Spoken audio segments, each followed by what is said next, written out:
राधे राधे मित्रों, श्रावण मास का पवित्र माह आज समाप्त हो गया।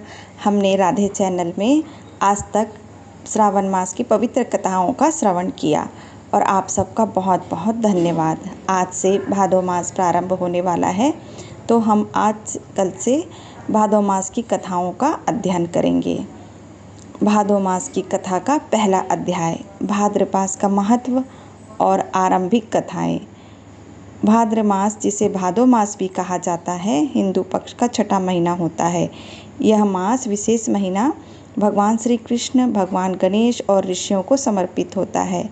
इस मास में श्री कृष्ण जन्माष्टमी, हरतालिका तीज, गणपति चतुर्थी और ऋषि पंचमी जैसे महत्वपूर्ण पर्व आते हैं। अध्याय प्रथम, कथा प्रारंभ होती है।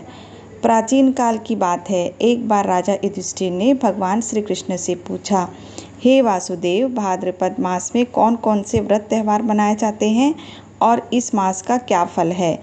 कृपया विस्तार से बताइए। भगवान श्री कृष्ण ने उत्तर दिया, हे राजन, यह भाद्रपद मास अत्यंत पवित्र एवं पुण्यदायक है। इस मास में उपवास, स्नान, दान और ब्रह्मचर्य का विशेष महत्व है। जो व्यक्ति इस मास में श्रद्धा से व्रत और पूजन करते हैं, वे सभी पापों से मुक्त होकर मोक्ष को प्राप्त करते हैं। भाद्रपद शुक्ल पक्ष की चतुर्थी को गणेश चतुर्थी होती है, जो अत्यंत पुण्यदायी है। इस दिन गणपति बप्पा का पूजन करके व्यक्ति विघ्नों से मुक्ति प्राप्त करता है।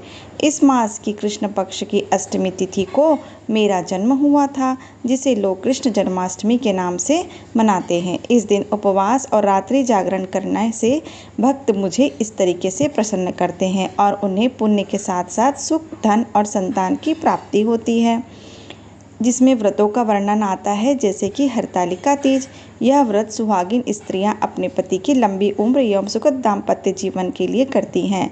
ऋषि पंचमी व्रत, इस दिन स्त्रियां अपने मासिक धर्म के दौरान हुई अनजानी भूलों का प्रायश्चित करती हैं और सप्त ऋषियों की पूजा करती हैं।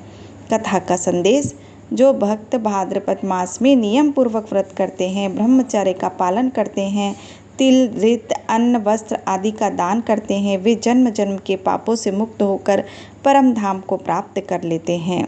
ये था हमारा आज का प्रथम अध्याय। आगे के अध्याय में आपसे फिर मुलाकात होगी। तब तक के लिए राधे राधे।